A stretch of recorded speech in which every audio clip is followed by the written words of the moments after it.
Hello everyone, welcome to our YouTube channel যোদ্ধা। আজকে আমরা আমাদের সাথে পেয়েছি অর্জুন মাঝি, আমাদের যাদবপুরের সিএসসি ডিপার্টমেন্টের ফার্স্ট ইয়ারের স্টুডেন্ট, আমাদের ভাই। তোমরা জানো WBJEE আর মাত্র তোমার 40 থেকে 45 দিন মতো সময় আছে। এই পরিস্থিতিতে তোমাদের বেস্ট প্রিপারেশন স্ট্র্যাটেজি কী হতে পারে সেই নিয়ে আমাদের এই ভিডিও।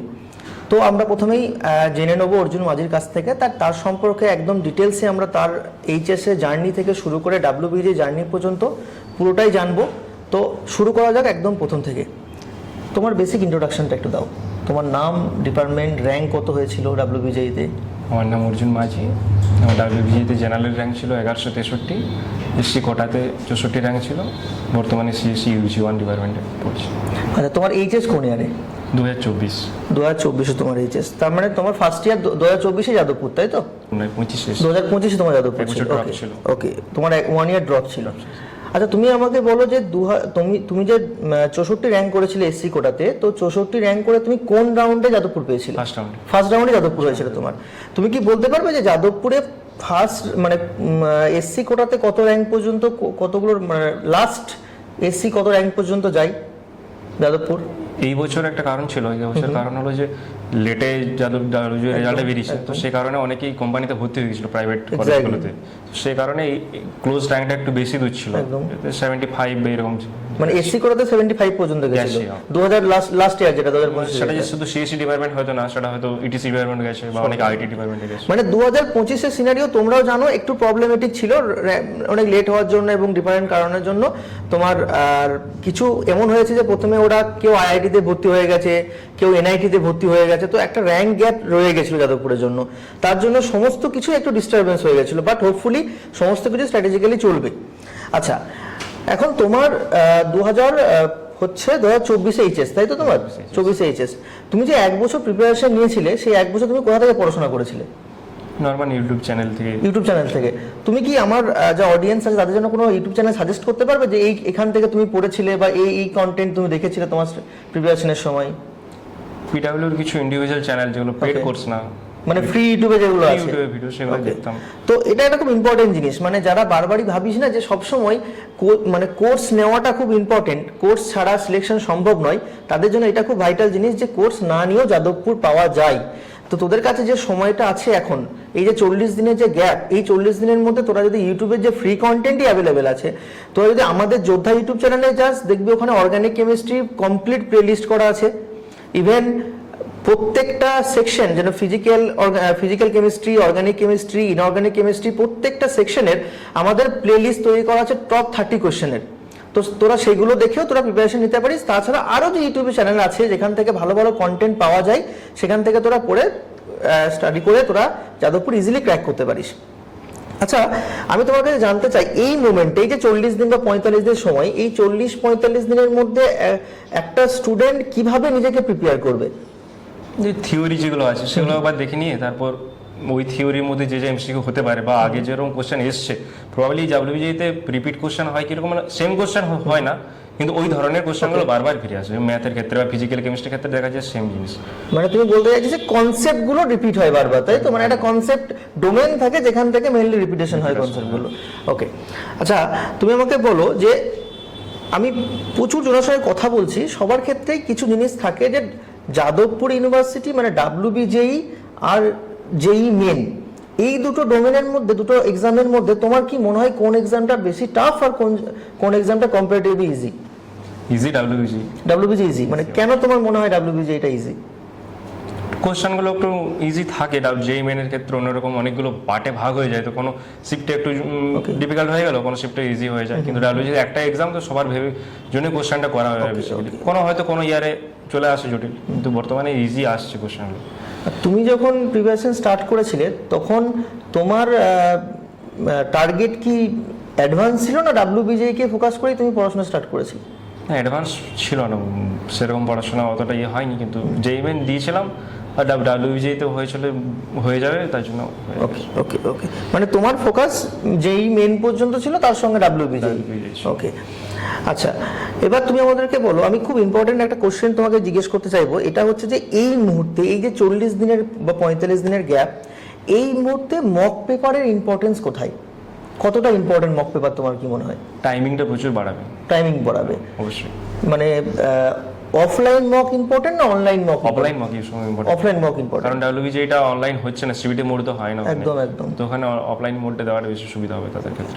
এক্স্যাক্টলি তাই, এটা আমারও মনে হয়। আমি ঠিক এই কারণের জন্যই আমি তোমার যাদবপুরে আমাদের সেন্টার আছে, যেটা যারা অলরেডি আমাদের কাছে প্রায় 15-16 জন অফলাইন মক দিতে আসছে, তারা তো আমরা অ্যারেঞ্জ করেছি অফলাইন মকের।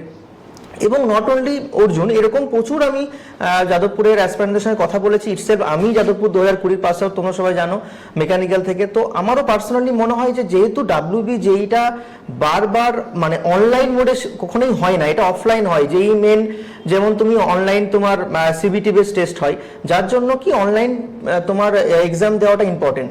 কিন্তু WBJ যেহেতু অফলাইন হয় এবং সেখানে তোমার রাফ ওয়ার্ক থেকে শুরু করে সমস্ত কিছু একটা পার্টিকুলার পোর্শনের মধ্যে করতে হয়, তাই আমারও মনে হয় যে অবশ্যই অফলাইন তোমাদের এক্সপ্লোর করা উচিত।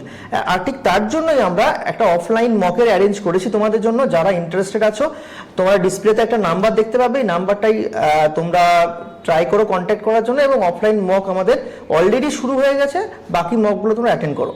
আচ্ছা, এই অফলাইন মক তো আমি বারবার একটা ফ্যাক্টর থাকে স্টুডেন্টদের জন্য। তোমার কি মনে হয় PYQর ইম্পর্টেন্সটি কতটা, এবং PYQ কিভাবে সলভ করা উচিত একটা স্টুডেন্টের? কনসেপ্টগুলো তাকে দেখে নিতে হবে যে এই কনসেপ্ট থেকে এই ধরনের PYQ গুলো আসছে। তো ওই কনসেপ্টে বিভিন্ন ধরনের কোশ্চেন হতে পারে, যে রিপিট কোশ্চেন ওটাই আসবে বারবার না। ওই ধরনের ওই কনসেপ্ট আশেপাশে আরো বিভিন্ন ধরনের কনসেপ্ট, দুটো কনসেপ্ট একসাথে অ্যাড করে দিয়ে একটা কোশ্চেন হতে পারে, অনেক ক্ষেত্রে হয়ে যায়। তো সেরকম কনসেপ্টগুলো দেখতে হবে। যে PYQ দেখলে হবে না যে শুধুমাত্র PYQ গুলো চলে আসবো, ওই কনসেপ্টে একটা আদার কোশ্চেন চলে তখন সে পারবে না, টাইমিং পাবে না সে। রাইট। তো অফলাইনটা সত্যি জরুরি সেক্ষেত্রে। আর PYQ ক্ষেত্রে মানে তুমি কিভাবে সাজেস্ট করবে PYQ কিভাবে কোশ্চেন সলভ, মানে লাইক কোশ্চেন কি শুধু সলভ করে যাবে, নাকি অন্য কোনো স্ট্র্যাটেজি মানে স্ট্র্যাটেজিক্যাল ওয়েতে PYQ গুলোকে সলভ করবে? তোমার পার্সোনাল কোনো স্ট্র্যাটেজি? চ্যাপ্টার ভিত্তিক অনেক দেখা যায় যে এই চ্যাপ্টার থেকে একটা এই ধরনের কোশ্চেন আগের বছর আসছে, একটা পেয়ে যাবে, সে লজিক পেয়ে যাবে যে এই ধরনের কোশ্চেন থেকে আসছে। তো ওই একটা হাই স্কোরিং কিছু চ্যাপ্টার থাকে, সেইগুলো একটু বেশি দেখার সুবিধা হয়। আচ্ছা আচ্ছা, ওকে। তো তোমরা বুঝতেই পারছো কিভাবে PYQ সলভ করা উচিত। আমি এখানে একটা ছোট্ট জিনিস অ্যাড অন করবো, কারণ লাস্ট ধরে নাও 8-9 বছর ধরে আমি এই ডোমেনটাতে পড়াচ্ছি WBJ, এবং আমি ম্যাথামেটিক্সই পড়াই। তো আমি ম্যাথসের রেসপেক্টে তোমাদেরকে একটা জিনিস বলতে পারি, সেটা হচ্ছে যে PYQ, যেমন অর্জুন বললো, PYQ ইম্পর্টেন্ট, এবং PYQ গুলোকে সলভ করতে হবে তোমাকে মোর দ্যান 2 to 3 টাইমস। কেন PYQ কে 2 থেকে 3 বারের বেশি তোমাকে সলভ করতে হবে? তার মেন কারণ হচ্ছে PYQ তোমার রিপিট হবে না কখনো, যেটা অর্জুনও বারবার বললো। PYQ কখনো রিপিট হবে না, বাট যেটা আসবে সেটা হচ্ছে কনসেপ্ট। তুমি যদি লাস্ট 10 ইয়ার্সের PYQ কে সলভ করে ফেলো, তাহলে তুমি একটা জিনিস লক্ষ্য করতে পারবে, you will find out a domain, যে এই ডোমেন থেকেই তোমার ম্যাক্সিমাম কনসেপচুয়াল কোশ্চেনগুলো আসছে। আর যখনই তুমি ডোমেন ফাইনালাইজ করে দেবে, you will read the mindset of a examiner, যে কোশ্চেনটা সলভ মানে সেট করছে, যে কোশ্চেন অ্যাকচুয়ালি তোমাদের প্রিপেয়ার করছে, তার মাইন্ডসেট তুমি রিড করতে পারবে। তার জন্য বারবার মাল্টিপল টাইমস PYQ করা খুব ইম্পর্টেন্ট। আচ্ছা, এটা গেল PYQ ডোমেন। এখন আমি তোমার কাছ থেকে অ্যাট লাস্ট একটা টিপস চাইবো। আমার যারা অডিয়েন্স, যারা অলরেডি আমার কাছে পড়ছে, প্লাস হচ্ছে ডাইরেক্টলি আমার সঙ্গে ইউটিউব চ্যানেলে অ্যাসোসিয়েটেড আছে, যারা এখন এই বছর WBJ মানে অ্যাটেন্ড দেবে, মানে 2026 অ্যাটেন্ড করবে, তাদের জন্য তোমার কি টিপস থাকবে এই একটা ফাইনাল মোমেন্টে এসে, যে তারা কিভাবে তার প্রিপারেশনকে এগিয়ে নিয়ে যাবে, কিভাবে করবে? একটা ওভারঅল তোমার ভিউ কি মনে হয় এই জায়গাটাতে? এতদিন তো হয়ে গেছে, মাত্র 40 দিন আছে। তো সেক্ষেত্রে সবাই কনসেপ্ট যারা পড়ার মোটামুটি পড়ে নিয়ে গেছে, তো কনসেপ্টুয়াল সাবজেক্ট ওয়াইজ MCQটা তাদের ক্ষেত্রে করে নিলে সুবিধা হয়। যেমন ফিজিক্যাল কেমিস্ট্রি ক্ষেত্রে ওই ফিজিক্যাল কেমিস্ট্রি যত ধরনের MCQ হয় এবার দেখে নিল। মানে JEE আর WBJ ক্ষেত্রে অনেকটাই পার্থক্য, কারণ ওই কোশ্চেনটা একটু ইজিয়েস্ট হয় WBJ। তো সেক্ষেত্রে যদি ফিজিক্যাল কেমিস্ট্রির সমস্ত কোশ্চেন একটা মক টেস্ট ভাবে করে নিল, ম্যাথের ক্ষেত্রে যেটা বললেন আপনি, তো ম্যাথেরও কোশ্চেন আলাদাভাবে করে নিল, তো সেইভাবে করলে বেশি সুবিধা হবে। চ্যাপ্টার ওয়াইজ না, ইন্ডিভিজুয়াল চ্যাপ্টার সময় নেই আর বর্তমানে। রাইট। তো এই একটা পার্ট অনুযায়ী করলে বেটার হবে, পার্ট করে সিলেক্ট করে নিয়ে সলভ করবে একদম। আচ্ছা, এটা তো একটা পার্ট গেল আমার। এখন ধরে নাও এই লাস্ট মোমেন্টে, মানে এই যে লাস্ট একদম এন্ড সিচুয়েশনে এসে তোমার মক করলো, PYQ করছে, আলাদা করে কি প্র্যাকটিস করা দরকার আছে? মানে ধরে নাও মানে থিওরিটিক্যাল পড়লো, ঠিক আছে, কোনো বুকস ফলো করা, ডাইরেক্টলি কোনো রেকমেন্ডেশন তোমার, বা কোনো পার্টিকুলার কোনো ইনস্টিটিউটের মেটেরিয়ালস তোমার মনে হয় যে এই মেটেরিয়ালসগুলো খুব হেল্পফুল WBJ এর জন্য, এরকম কোনো সাজেশন তোমার এন্ড থেকে? ইনস্টিটিউটের মেটেরিয়ালস আলাদা করে কোনো দিনই, যেমন 11-12 যা সাবজেক্ট সেখান থেকে আসে, ঘুরিয়ে পেঁচিয়ে কোশ্চেন অতটা আসে না। তো ঠিক আছে, তারা যারা 11-12 যেটা পড়াশোনা করছে সেটাই সেই কনসেপ্টগুলো একটু ভালো করে দেখে নিক। এবং যেগুলো মক টেস্ট বিভিন্ন ইউটিউব চ্যানেলে এখন বর্তমানে অনেক মক টেস্ট হবে, ঠিক আছে, অফলাইনেও করতে পারে, বা ওই যেগুলো ওখানে হচ্ছে সেগুলো দেখে নিতে পারে। হ্যাঁ, একদম একদম। তো এখানে একটা কথা বলবো, অর্জুন বারবার একটা জিনিসকে ফোকাস করছে, অফলাইন মক। বিভিন্ন ইউটিউব চ্যানেল আছে যারা তোমরা দেখবে, আমার ইউটিউব চ্যানেলেও আগে যারা ছিল অনেকে হয়তো, তারা অনলাইন মক অ্যারেঞ্জ করছে এবং অনলাইন কিভাবে মনিটরিং বাই গুগল মিট বা সামথিং এলস এভাবে। তো বারবার বলবো ট্র্যাপ থেকে বাঁচার চেষ্টা করো এবং কোয়ালিটি কন্টেন্টের দিকে এগিয়ে যাও, চেষ্টা করো অফলাইন মকগুলোকে অ্যাটেন্ড করার। এবং অফলাইন মক তোমাকে এই কনফিডেন্সটা দেবে। অফলাইন মক কেন ইম্পর্টেন্ট, তোমাকে এই কনফিডেন্সটা দেওয়ার জন্য যে ওই পার্টিকুলার টাইম ফ্রেমের মধ্যে কিভাবে তুমি মানে ওই যে তুমি 2 ঘন্টার মধ্যে 75টা ম্যাথসের কোশ্চেন, আবার 2 ঘন্টার মধ্যে 80টা ফিজিক্স কেমিস্ট্রি কোশ্চেন, কিভাবে তুমি টাইম ম্যানেজমেন্ট করে কোন সেকশনটাকে আগে করবে, কোন ক্যাটাগরিটাকে আগে সলভ করবে, এটা তোমার ওভারঅল তুমি আমাদের যেমন 7টা পরপর মকের সিরিজ আছে, হোপফুলি তুমি যদি এই 7টা সিরিজকে অ্যাটেন্ড করো, অলরেডি আমাদের 2-3টে হয়ে গেছে মক, বাট স্টিল তোমরা যদি এখনো জয়েন করো, আমরা সেগুলো তোমাদের কোশ্চেন পাঠিয়ে দেবো অফলাইনে প্র্যাকটিস করার জন্য। তো এই যে 7টা মকের সেশন, এটা তোমাকে কি করবে, এটা তোমাকে ওই লেভেলের পর্যন্ত বুস্ট করে দেবে যেখানে তোমার এই কনফিডেন্সটা চলে আসবে যে you will understand how to solve, how to attend the question. এটা খুব ইম্পর্টেন্ট, কারণ টাইম ফ্রেমের মধ্যে সলভ করাটা খুব ইম্পর্টেন্ট তোমাদের জন্য। তো হোপফুলি তোমরা যদি চাও অফলাইনে মক দিতে, তোমরা আমার সঙ্গে কন্ট্যাক্ট করো, অফলাইনে মক তোমরা পেয়ে যাবে এখনো পর্যন্ত। ওকে, সো আমরা আজকের ডিসকাশন এখানে শেষ করছি। হোপফুলি তোমরা অনেক কিছু ইনফরমেশন পেয়েছো এই 40-45 দিনকে কিভাবে তোমরা ইউটিলাইজ করবে। বাকি যদি আমার অর্জুনের কাছ থেকে তোমরা যদি কোনোভাবে আরও কিছু ইনফরমেশন পেতে চাও, তোমরা কমেন্ট বক্সে জানাও, আমি ওর সঙ্গে কন্ট্যাক্ট করবো এবং ফার্দার আমরা আবার একসাথে বসবো এবং চেষ্টা করব তোমাদের এই যে 2026-এ যে WBJEE আর যে 40 দিন বা 45 দিন বাকি আছে, এই 40 বা 45 দিনে তোমাদের ম্যাক্সিমাম এফিসিয়েন্সি কিভাবে বের করা যায় বা ম্যাক্সিমাম এফিসিয়েন্সি তোমরা কিভাবে দিতে পারবে তোমাদের সাবজেক্টের প্রতি, সেটা নিয়ে আমরা আরো ফার্দার চেষ্টা করব এবং আরো এই ধরনের ভিডিও নিয়ে আসবো। Thank you.